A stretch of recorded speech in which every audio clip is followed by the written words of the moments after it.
Nós estamos, durante esse mês de fevereiro, talvez no mês de março, a gente continue pensando sobre a missão da igreja, na perspectiva de conectar Deus com o mundo, ou conectar o mundo com Deus, mas na perspectiva muito pessoal e muito prática.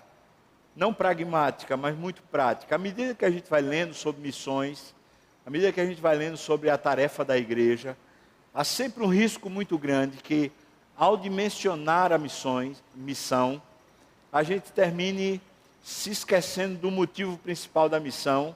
E o motivo principal da missão é a glória de Deus, não é a salvação dos povos, mas a salvação dos povos só serve se for para a glória de Deus. A pessoa que é salva ganha uma possibilidade nova, que é glorificar a Deus com a sua vida.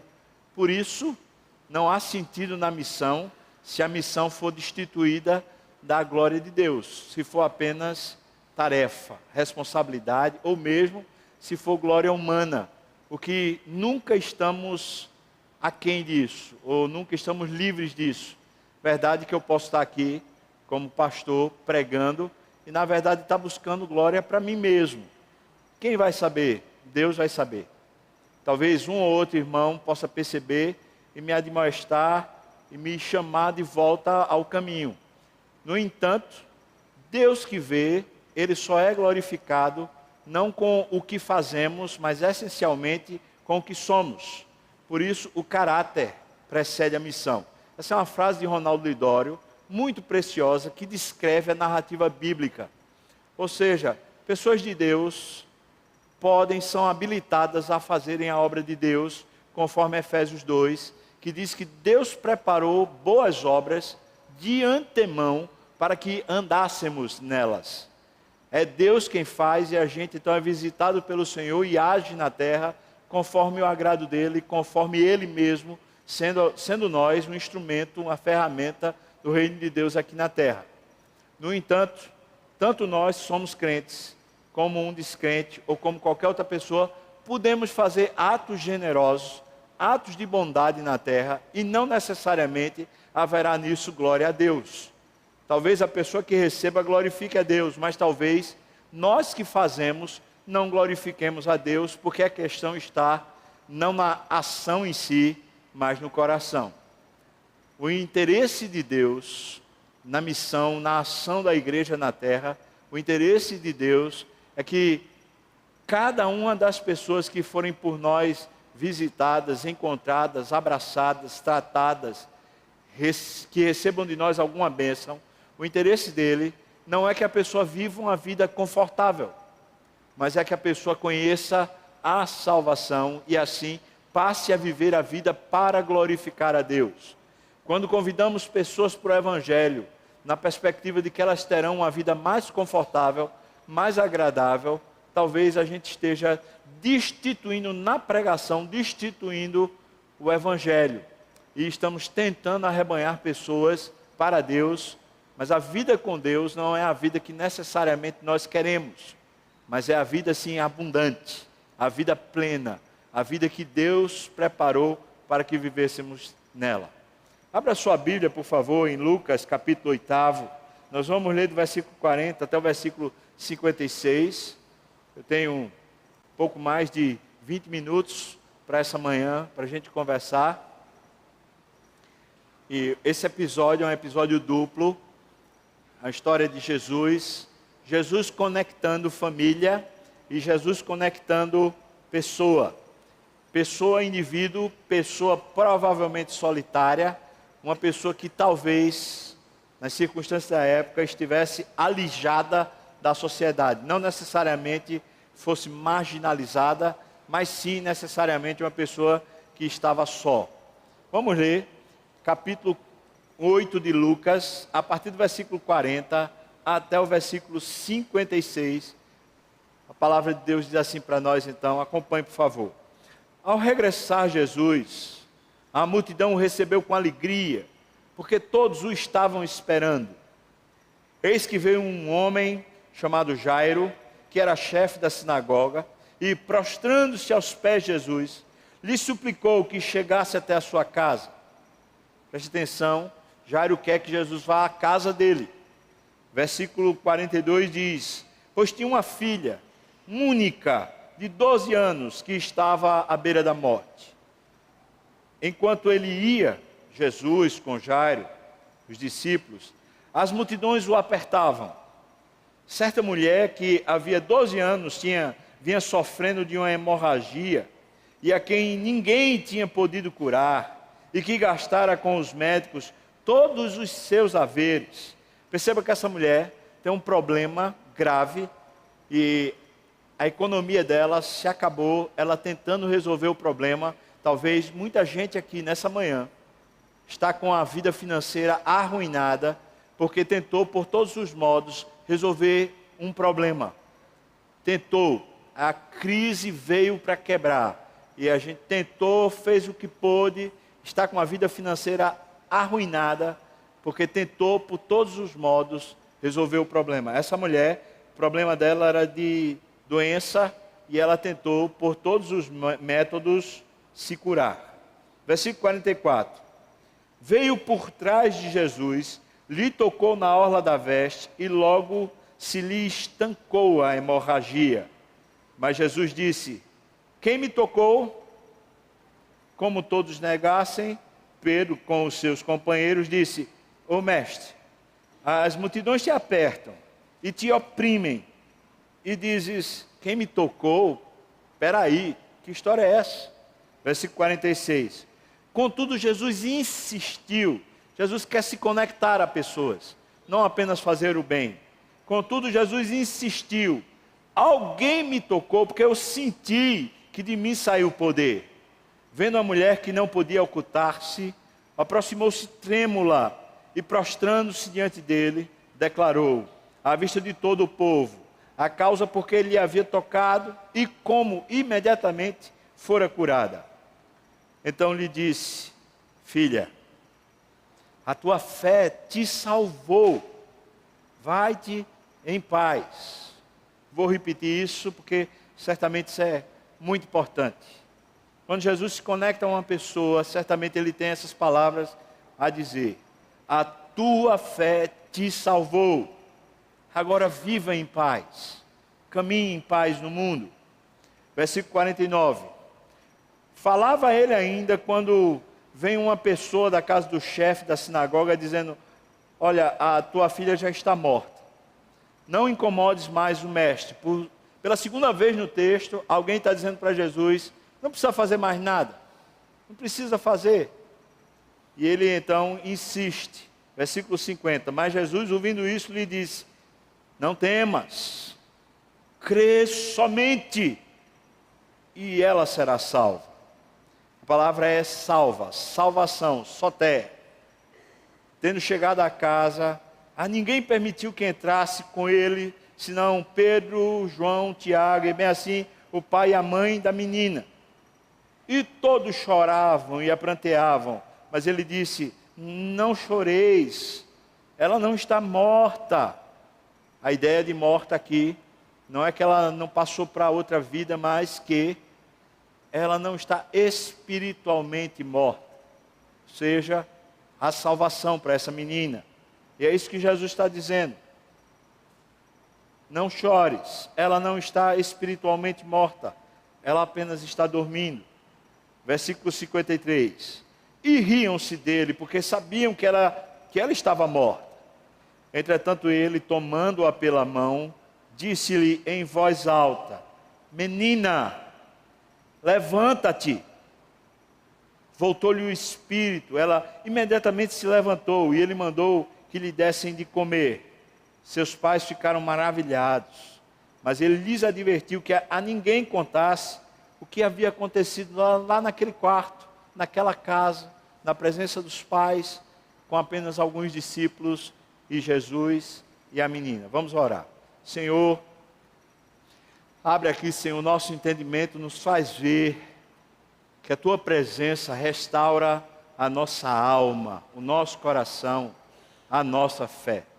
E o Senhor está aqui presente, que o Senhor se conecte a nós, mas também que o Senhor nos use para mais pessoas se conectarem a Ti, Senhor.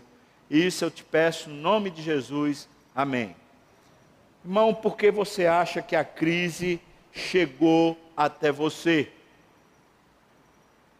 Por que você explica, como você explica que a crise tenha chegado até você? Você pode dizer, a crise ela é geral, é de todos os lados. Eu estou falando da crise que o país passa, mas é uma crise, na verdade, do país, não é só minha. E você está certo, mas está em parte. Porque também nessa fase, algumas pessoas não quebraram ou não ficaram tão endividadas quanto você, na mesma fase. De maneira que a gente poderia dizer que essa crise, conquanto ela seja epistêmica, seja geral, ela também é pessoal. Alguns de nós vivem uma crise maior. Estou falando nessa questão financeira. Mas a gente poderia extrapolar, porque o texto permite, e falar aqui sobre outras crises. Que tal a crise da solidão? Por que ela chegou até você? Como essa mulher que tinha esse fluxo de sangue há pelo menos 12 anos tentando se curar, e vivia só. Ela não tem ninguém com ela trazendo-a até Jesus. Porque a solidão chegou. Como ela foi se avizinhando e fazendo parte da sua história. Também o texto nos permite extrapolar e pensar, por que a doença chegou? Porque a doença chegou para tirar da nossa casa a paz, a alegria. O que foi que aconteceu? Vou falar aqui em duas perspectivas rapidamente. A primeira perspectiva é na perspectiva do crente. Na perspectiva do crente, toda e qualquer crise, seja ela de ordem financeira, seja de ordem emocional, seja de ordem relacional, seja saúde, até material, a crise que vivemos, ela tem um porta-voz, ela tem um dono, ela tem um Senhor. E o Senhor das nossas crises é Deus, não é o diabo. Jó, mesmo sendo fustigado pelo diabo, sabia que quem tinha autorizado aquela crise sobre a vida dele era o Senhor. Ele não duvidava disso. Pode ter certeza, irmão, se você é crente, foi o Senhor. Você não precisa e nem deve culpar Dilma, ou culpar Lula, ou culpar Temer, ou culpar o governo, ou culpar a corrupção. Conquanto todos esses sejam instrumentos nas mãos do Senhor, a crise chegou porque Deus quis. Nós somos crentes. E crise é um instrumento na mão do oleiro para nos quebrantar, para nos fazer melhor, para nos fazer crer, para nos fazer maior. A crise é uma oportunidade para o crente. A crise é um instrumento de Deus para rilhar com a gente, para diminuir o nosso ego e nos fazer mais santos, mais cheios de vida, mais cheios do Espírito. Esse é um viés, e é um viés para o crente. Por isso, todo crente, conquanto sofra, conquanto chore, conquanto se sinta intimidado pela crise, conquanto chega às vezes a sentir que só sobra na fé, que está faltando-lhe fé, o crente olha para a crise e em algum momento da crise ele diz, eu sei que o meu Redentor vive e por fim se levantará, ele é grande e fiel, e a crise então é um instrumento de Deus nos conectando mais fortemente ao próprio Senhor.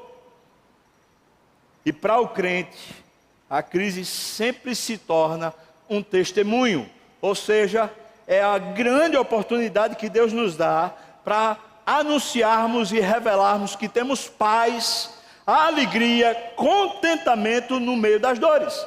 E o mundo não consegue entender. Qualquer pessoa que conviva conosco, qualquer pessoa que esteja ao nosso lado, nos vendo emocionalmente estável, nos vendo de alguma maneira prosperando emocionalmente na crise, essa pessoa não consegue entender o que é que está acontecendo. E a explicação é muito simples: eu tenho um Senhor, o Senhor dos céus e da terra é o meu Senhor, e Ele é bom o suficiente para me abençoar. Ele me guardará de todo o mal, Ele guardará a minha entrada, guardará a minha saída, certamente bondade e misericórdia me seguirão todos os dias da minha vida, eu habitarei com o Senhor para todo sempre. Esse é o crente. A crise se torna um instrumento de Deus para tratar com Ele, e se torna um instrumento de Deus para ele anunciar Jesus ao mundo. Esse é o crente. Mas tem um descrente. E é claro, num público como esse, tem descrentes também. Tem pessoas que acham que são crentes e não são. E nessa hora da crise, o que acontece com o descrente, seja dentro da igreja ou seja fora da igreja? Ele acredita, até uma medida, ele acredita no seu braço mortal. Ele acredita na sua capacidade. Ele diz, aqueles que são de alguma maneira mais up, são pessoas mais normalmente otimistas, eles dizem, não, vai passar, mas acreditam em si mesmos. E quando as suas forças começam a falhar, eles passam a acreditar nos seus contatos, nos seus amigos, nas pessoas que de alguma maneira podem chegar junto. E quando isso começa a falhar, eles passam a acreditar em alguma outra coisa. Mas a crise para o descrente, normalmente diz respeito a um complexo, gera complexo, insegurança, insônia, incapacidade de prever o futuro, de se alegrar com o futuro. Normalmente a crise tira o chão dos pés daquele que é descrente. Normalmente, ele ri, ele faz de conta que está tudo bem, ele finge que não tem problema, mas na verdade ele está se dopando com remédios, ele está fugindo de encontros, ele está reduzindo o seu círculo social, ele está perdendo a capacidade de conviver com as pessoas, porque ele não consegue crer. Afinal de contas, o descrente se chama descrente justamente porque não crê, não consegue crer. Duas perspectivas para a gente acessar esse texto. É óbvio, tanto Jairo, uma filha de Jairo, como também a mulher do fluxo de sangue, são descrentes. Jairo é religioso, faz parte da sinagoga, mas quando ele vê a crise, ele vê uma oportunidade gerada pelo próprio Espírito Santo no seu coração, de que Jesus, de que Deus se conecte à sua família. E Jairo não perde a oportunidade. Ele está perdendo a reputação, porque ele está buscando Jesus. Ele está perdendo o seu status diante da sociedade. Já haviam assentado os judeus no seu coração que qualquer pessoa que se conectasse a Jesus deveria ser expulso da sinagoga. Ele é o maioral da sinagoga, e ele vai ser expulso da sinagoga porque ele resolveu se conectar a Jesus. Jairo é um descrente, mas ele usa um momento difícil para se conectar a Jesus. Mas não pense que ele é bonzinho, pelo menos agora não. Porque Jairo tem um interesse só, é que a sua filha seja curada. Entretanto, às vezes a crise é usada por Deus justamente para despertar um interesse de que Deus resolva a crise. Mas Deus quer resolver muito mais do que a crise. Deus quer salvar você. Deus quer lhe abençoar. Deus quer fazer-se amigo seu, caminhar com você, quer reestruturar seu coração, não apenas a sua vida exterior. É por isso que Jesus aproveita naquele momento e ainda hoje a oportunidade de quando a gente diz para ele, Senhor, eu estou com um problema, Senhor, o problema é sério, Senhor, eu não tenho como resolver, nas minhas mãos não tem força, não tem suficiência, eu não tenho cabedal. É por isso que ele faz questão de vir, ele vem à nossa casa, ele comparece, ele aproveita essas oportunidades para dizer uma coisa para nós: tenha fé, creia em mim, creia, não temas, creia.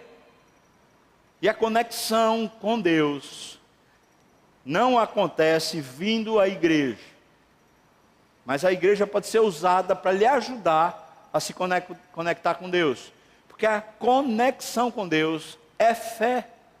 É quando eu digo, eu creio, o meu Deus é por mim, quem será contra mim? O meu Senhor me cuida, zela por mim. Eu posso estar chagado, eu posso estar debilitado, eu posso estar endividado, eu posso estar cheio de problemas, talvez problemas até que eu mesmo criei para mim, mas a despeito disso, o meu Deus é fiel. Ele não se torna infiel quando eu sou infiel. O meu Deus é meu e é comigo. Eu tenho um Deus, por isso eu posso crer no amanhã. E a vida que me está prometida é a vida abundante, que quer dizer não cheia de bens, mas com a alma regalada, uma alma próspera, com um coração satisfeito em toda e qualquer situação. Amém, irmão? Pense nisso. Agora a gente tem um outro personagem por demais importante, que é essa mulher. A mulher entra no meio da história. E eu acho muito interessante porque eu tenho uma coisa comigo que me atrapalha muito no meu caminho com Deus. Normalmente eu tendo a ser uma pessoa muito focada em tarefas. Se eu tenho alguma coisa que eu tenho que resolver, se tem alguma responsabilidade, eu coloco aquilo no meu horizonte e vou em direção àquilo. E normalmente quando alguém me chama no meio do caminho para me desviar um pouco, para depois voltar, eu tenho dificuldade. Eu fico pensando assim, eu não vou perder tempo, eu não vou me desviar, eu vou para o foco, eu vou para a direção. Mas veja Jesus, ele tem uma tarefa, uma encomenda, ela é séria. A filha de Jairo está morrendo.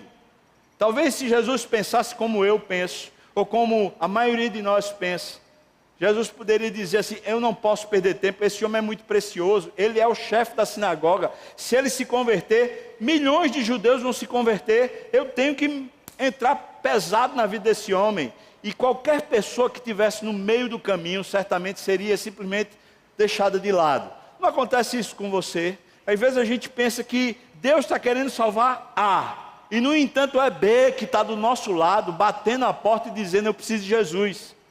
E a gente simplesmente não para olhar B, a gente só quer olhar A. Eu sou assim, confesso, e tenho pedido a Deus, Senhor, me dá essa flexibilidade do Espírito, me deixa ser conduzido pelo Teu Espírito, e não pelas minhas percepções. Bom, a despeito disso, Jesus é diferente de mim, graças a Deus. Jesus está indo na casa de Jairo, se conectar à sua família, salvar aquela família. No entanto, no meio do caminho, uma mulher que está com a sua vida desgastada, quebrada, só.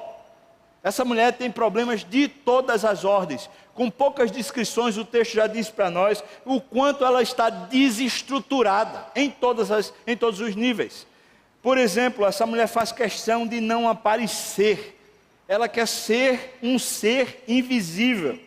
Mas alguma coisa tem tirado a sua vida. A Bíblia diz no Velho Testamento que o sangue é vida. Eu não quero entrar nessa linha teológica, especialmente de algumas seitas que falam que você não pode receber doação de sangue, nem pode doar sangue. Eu não quero entrar nisso agora, mas a Bíblia fala que o sangue da gente é a nossa vitalidade. E no entanto, aquela mulher, há 12 anos, perdia diariamente, de dia e de noite, a sua vitalidade. Pessoas que têm problema de alguma ordem no sangue sabem o quanto quando o sangue da gente está mexido, está fora de ordem, o quanto a gente perde a graça com a vida, perde o gosto com a vida. Lembro-me do meu pai com leucemia, e alguns momentos, quando ele tinha que tomar bolsas de sangue, a gente sentia a sua palidez, a sua falta completa de entusiasmo com tudo, porque o sangue estava com problema.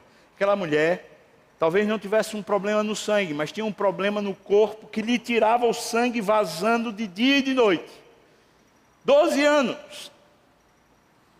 E ela foi relutante, ela foi empreendedora, ela foi corajosa, ela resolveu que dava com o que ela tinha juntado, conquistado, talvez com a herança que ela recebeu dos pais, dava para resolver.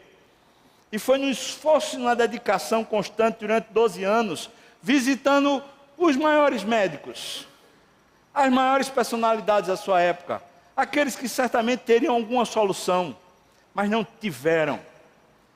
Sabe o que é interessante? É que essa mulher, quando foi aos médicos, ela teve que se apresentar, ela teve que contar a sua história de vida, e ela teve que desembolsar. Mas com Jesus, ela não faz nada disso. Ela simplesmente toca na orla da sua veste, sente que o poder de Deus entra na sua vida, e ela quer se ocultar. Tipo assim, está resolvido o meu problema. Eu preciso dizer para você que sua crise passando, seu problema não está resolvido. Seja de doença, seja de relacionamento, seja financeiro, ou seja de que ordem for. Jesus está interessado em se conectar conosco e não apenas resolver nossos problemas. E esse é um problema grave que temos. Nós queremos um Deus que resolva nossos problemas. Não queremos um Deus para nos relacionarmos com Ele. E esse é o grande problema da atualidade. Nós achamos que o mundo está precisando de boas ações, de boas obras. Mas não achamos que o mundo está precisando se conectar com Deus. Quando fazemos boas obras, mas as boas obras têm um fim em si mesmo, não estamos fazendo a obra de Deus. Porque a obra de Deus é clara, é que conheçam a Deus.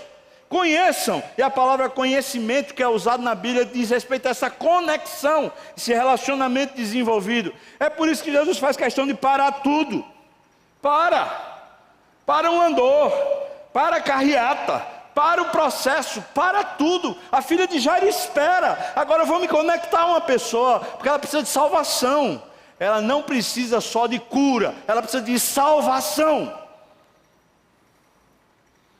É aquela mulher tímida, desgastada, em processo, curada, fala: fui eu, Senhor. Fui eu. Eu não tenho coragem, mas fui eu. Ele diz: ô filha, tão lindo. Jesus já põe ela na família. Jesus já põe ela no colo. Jesus já deixa ela se sentir dentro de casa. Ô filha, você tem uma relação comigo agora. Não pensa que eu vou te fazer bem e você vai ficar largada. Quando eu tiver para resolver seus problemas, eu quero você. Eu não quero só resolver. Eu não sou um gênio da lâmpada, eu sou Deus. E Deus se relaciona com o ser humano. E aí, ele diz para ela: agora você precisa viver em paz. Não pensa que ele disse assim, tipo assim, vai com Deus. Não foi isso. Foi, vai-te em paz.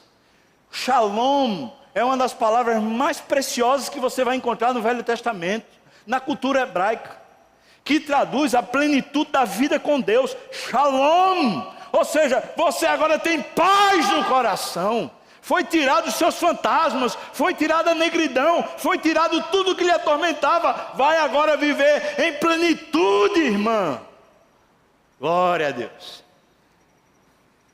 Mas antes dele dizer, agora você pode viver em paz, ele diz: a sua fé lhe salvou, não lhe curou, lhe salvou. Você se conectou comigo agora. Agora você é da minha casa. Agora você é da minha família. Agora você pode viver em paz. Mesmo que venham outras crises, e virão. Mesmo que o tempo entorne, mesmo que seja difícil, mesmo assim você vai viver em paz. E foi isso que aconteceu. Ela ficou em paz. Se essa mulher não caminhou com Jesus dali por diante, é uma incógnita, ninguém pode afirmar. Alguns estudiosos dizem que certamente ela se tornou parte dos discípulos de Jesus, aquele grupo maior de discípulos, pelo menos aqueles 70 que sempre caminhavam com Jesus. Ou talvez ela fez parte do grupo dos 120, que não estavam diariamente, mas estavam sempre seguindo Jesus. Ela se conectou. Jairo perdeu o status, mas se conectou. Jairo foi instrumento de Deus na crise, para conectar sua filha com Deus, para conectar sua esposa com Deus. Eu quero falar isso para você, irmão, muito rapidamente, meu tempo já acabou, mas eu preciso dizer para você, se tem um motivo pelo qual Deus nos salvou, não foi apenas para a gente ter a salvação lá no céu, foi para a gente ter paz aqui na terra. Foi para a gente ter contentamento e vitória sobre as nossas emoções. Foi para a gente ter esperança quando não existe sinal nem prognóstico de melhora. Foi para a gente crer no amanhã. Para a gente saber que Deus é Senhor da história. Deus nos salvou para a sua glória e glorificamos a Deus na medida em que cremos nele e na medida em que confiamos que é Ele o dono. Isso sara a alma, isso restaura o coração, isso faz bem e muito bem para nós. Se Deus lhe salvou, Ele quer lhe usar, talvez na crise, ou talvez depois da crise, Ele quer lhe usar para que você seja instrumento de conexão de outras pessoas a Deus. Talvez sua filha, talvez seu filho, talvez sua esposa, talvez seu marido, mas certamente em vínculos, não apenas familiares, mas vínculos espirituais, onde a gente se torna uma família, e não apenas um ajuntamento de pessoas distintas, mas eu e você como filhos de Deus, portanto somos irmãos. Somos chamados, irmãos, nesse texto, a termos um coração semelhante a Jesus, que caminha com uma proposta muito clara: salvar o perdido. Não apenas fazer boas ações, mas salvar o perdido. Caminhar aqui na terra, com as muitas angústias chegando, mas ao mesmo tempo com um coração que se alivia e fica em paz, porque confia, porque crê. Como você chegou aqui nessa manhã, muito provavelmente, tenho certeza que alguns chegaram aqui endividados. Eu falo isso porque Deus me falou isso durante a semana. Fala para aquele povo que está endividado, que eu sou Deus, que eu sou o Senhor, que eu faço parte dessa história, desse momento da história, e que eu cuidarei, e que eu abençoarei, eu vou chegar perto, mas creia em mim. Deus quer usar esse momento para você ser testemunha dele agora e não só depois. Como fazemos isso? Nos conectando a ele. Nos conectando a ele. Não apenas pedindo que ele resolva o problema, mas nos conectando de coração a ele. Se tem um momento especial de conexão com o Senhor, é a ceia. Nesse momento que a gente recebe o pão e o vinho, é o momento que Jesus diz: você come a minha carne e você bebe o meu sangue. Eu quero convidar você a participar da ceia do Senhor. Eu queria convidar os presbíteros a virem para cá, para a gente fazer a distribuição dos elementos da ceia do Senhor. Convidar o pessoal do louvor, se tiver de vir também. Esse é o momento da gente dizer: Senhor, te quero. E como eu te quero. Sim, Senhor, eu preciso crer. Eu preciso conhecer mais o Senhor. Estamos aqui para isso. Estamos aqui para provar e ver que o Senhor é bom. Tem mais algum presbítero que está aqui? Se os presbíteros estiverem presentes, por favor, venham. Obrigado. Obrigado. Pode vir mais. Se tiver mais presbítero presente, pode vir. Vem ajudar aqui na distribuição dos elementos. Mais algum? Mais algum? Obrigado. Que bom, bom demais. Eu vi alguns presbíteros, talvez eles estejam lá embaixo, cadastrando. Eu os vi antes do culto, inclusive, por isso que eu estou estranhando. Mais algum presbítero aqui presente? Ok, irmãos. Vamos orar? Talvez assim, esse é o momento especial da gente dizer: Senhor, eu te quero. Eu quero mais o Senhor do que os meus problemas passem. Eu quero conhecer o Senhor e provar que o Senhor é Deus verdadeiro, fiel. Mas também quero que o Senhor resolva os meus problemas. Também quero que o Senhor dê um tempo na dor que eu tenho sentido. Agora, por favor, sinta a presença do Senhor, tocando você e dizendo a você: eu amo você. Eu morri na cruz por você. Eu não lhe abandonarei. Eu não lhe deixarei só. Eu não deixarei você ao Deus dará. Eu darei a você. Eu cuidarei de você. Ó Senhor, agora nesse momento eu te peço que na aplicação da tua palavra, o Senhor resgate corações, resgate sentimentos, emoções, resgate a nossa fé, nos faça mais prósperos e cheios do Senhor. Agora, Senhor, que recebemos a ceia, nos ajude a caminhar na tua palavra.